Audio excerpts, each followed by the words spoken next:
Welcome back to Studio Time. My name is Andrew Masters. Today I want to talk about a production engineering Pro Tools editing tip for you. If you are doing a lot of productions and editing specifically in Pro Tools, then you've probably know that there's multiple ways to go about this. You have essentially time-based multi-track editing using Beat Detective, which is one of the more famous and popular, extremely useful tools. I use it anytime I'm using and recording multi-tracked live drums. Sometimes you can even use it on other types like a bass performance or something like that.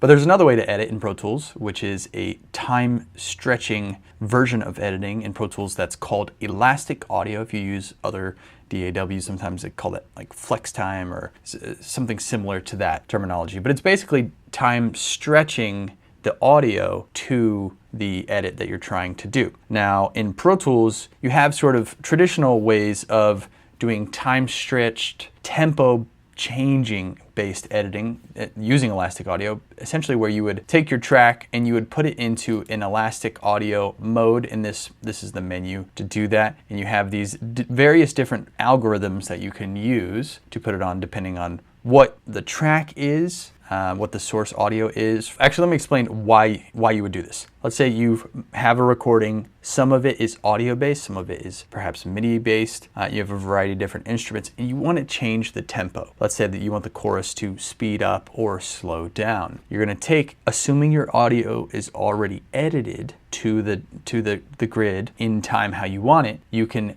take those tracks and flip them into elastic audio mode using one of these various different modes. And that's going to allow you to essentially just change the tempo, and the audio is going to automatically adjust to that tempo change where you're making those changes. Now, depending on what your source audio is, you're going to pick one of these various different modes, such as polyphonic, which is used for audio like piano, where you're going to have a combination of different notes playing simultaneously. Rhythmic is going to be a mode that you will use on more drum-based audio, so you take all your drum tracks and throw them into rhythmic elastic audio mode. Monophonic is going to be where you're just going to have one note at a time, like a bass as a source. Varispeed is going to act like a tape machine, where as you speed it up and slow it down, it's going to also speed up and slow down the pitch of it, which can be useful for certain types of effects. You also have the Elastic Pro, which is a newer mode that you can use.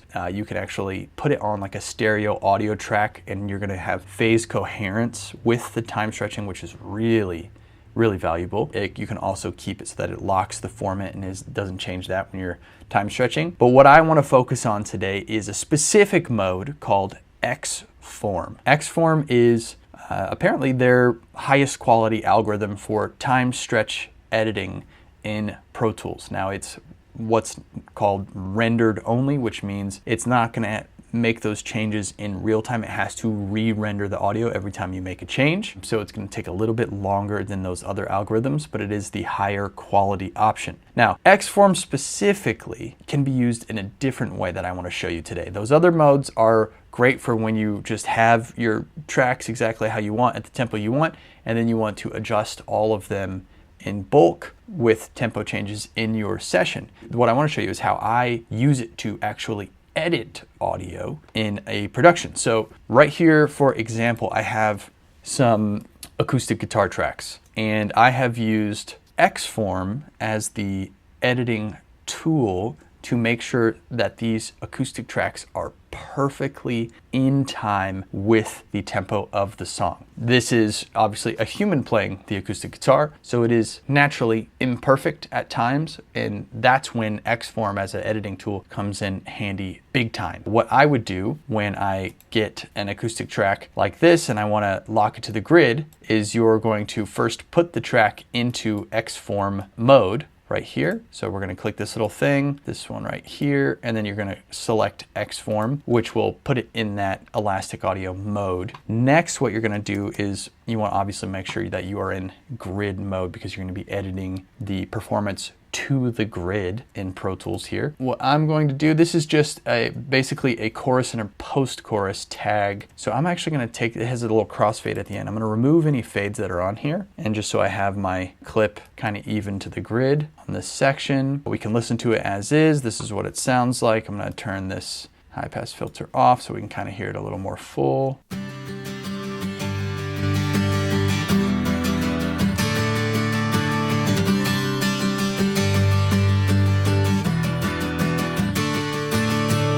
So this is a 12-string acoustic guitar. It's a very, very busy. We're basically getting consistent 16th notes the whole time. And guess what? It's doubled. So 12-string, 16th note chord strumming, that can get messy if it is not perfect. So here's both of them.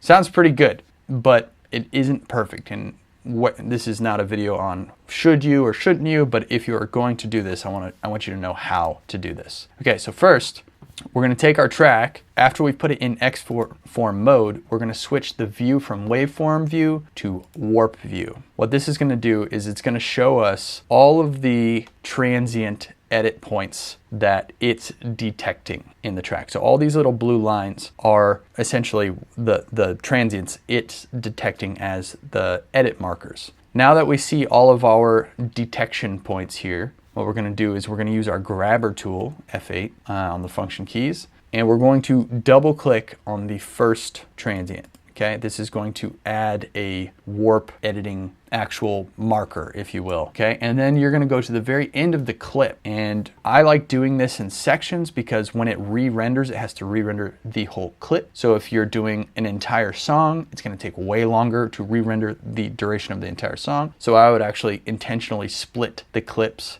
by like verse, pre-chorus, chorus, so that way as I'm editing and it's rendering, it can do that rendering a lot faster. But what you need to know when you go to do this is you want to add your first warp edit point marker and then your last, okay? And you have to double click to do that. Now, once you've added the first and last edit points on the warp view, you can single click add all of these other ones. We're not trying to edit these to the grid, we're just basically activating the different warp markers, if you will. I don't know what they're called. And we're doing single clicks on this. Okay, so what I want you to know that's cool about this is, this, I already went over, this is 16 though. You can see the performance is pretty tight. I mean, this is pretty freaking close to the grid, right? This is not like a bad performance by any means, but we want it to be almost just absolutely perfect performance because it's a busy chorus and we just want it to sound shimmery and beautiful. The way I used to use this was I'd make these markers and I'd go one by one and I'd just select in grid mode. I kind of click the edit point and just move it over a little bit and it locks it to the grid. So you can just basically quickly go through and edit one at a time and lock in that performance perfectly to the grid, which is really cool. And then obviously once it's totally edited to the grid, now you can do even more tempo adjustments because it's going to follow the grid, right? But if you're thinking what I'm thinking, manually editing every single transient one at a time is going to take forever. So I want to show you a way that you can do this where once you have all your edit points selected, you don't actually have to manually go through and correct the timing one at a time. So I'm going to basically add all the warp edit points on this section here, and then I'm going to show you how you can essentially use Quantize tool to quantize all of your edit points straight to the grid. Now, pro tip here, as you're going through, you need to make sure that you do not accidentally select the entire clip or waveform of your recording in here, because if you do that and you accidentally move one of these edit points, it's going to affect the entire clip and it's going to try and time stretch the whole thing. And if you're using this for time correction, like I'm describing, you don't want that. You want to just have each edit point go to where that's supposed to go, not the entire thing. Once it's all said and done, then you can do the whole thing using your tempo map. So I'm just going to go through and make sure I'm not selecting the entire clip and just selecting my warp markers on here. Now, as I'm going through here, every time I select something or make a change, it's going to restart the rendering process on this track, which means that if I hit play, you're not going to hear this because it's muted. Eventually, it will be done rendering and then you'll hear it start to play. But every time you select a marker or make an edit, it's going to basically make that track inactive while it's rendering. And then when it's done, you'll see the color of the clip change, and then you'll actually hear the track come back in. There we go. So I've officially grabbed all of my warp edit points on this section of the 12-string acoustic guitar part on the chorus, right? What I'm gonna do now is we're actually gonna switch back to our waveform view. Okay, you can see it's grayed out as it's still rendering. We're gonna open up our event options window, option 0 on the numeric keypad. We're in the quantize menu here because that's what we're gonna do. We're gonna actually quantize this clip, and we're going to select the whole thing, 12 bars, and we're going to select when it says what to quantize. I have note on, preserve note duration, and then instead of choosing audio clips, we're going to use elastic audio events, which those are our little warp markers that we just made. So now we can choose what we want it to quantize to. This is a 16th note strumming the whole time, so we're going to quantize straight to that. And what we'll do is now that I've selected that, I guess we can go back to warp because I want to see the movement here. So let's zoom in, and I'm going to hit quantize, and we should see all of these markers just move a little bit. Boom. So just like that, all of our warp markers are now quantized to the grid. It's going to finish re-rendering. We'll go back to the waveform view, and then we will listen back. Anytime you're doing editing, time-based editing like this, with a tool that kind of automates the whole process, you want to listen back and make sure everything sounds good. Listen back in solo. If it's doubled, listen to the two of them doubled to make sure that the performances are actually linked. Sometimes, whether it's beat detective, something like this, a marker in a bad spot can have errors, but for the most part, it should be good. So let's listen.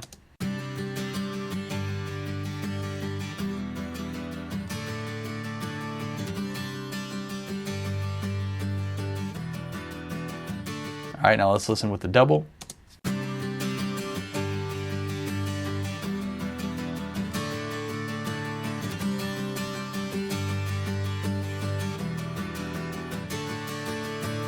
That sounds great.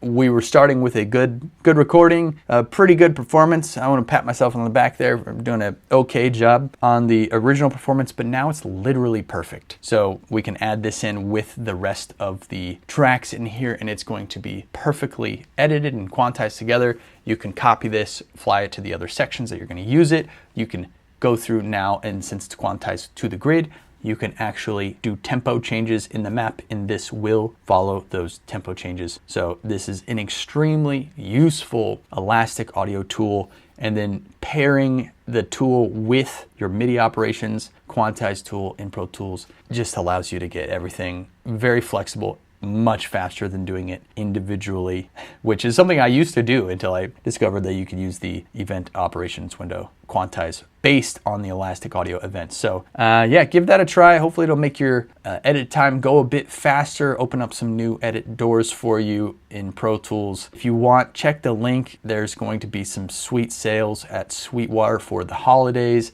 Sweetwater sponsoring this video here on the channel. I'm guessing you are already shoppers at Sweetwater, so you know how great the process is, but get a subscription to Pro Tools if you're not. Get the annual subscription, save some money, and check out all the new sales that they have going on. I've got a list of a lot of the stuff I use here in my studio down in the description if you're interested in checking that out as well. And we'll see you in the next one. Go make some music.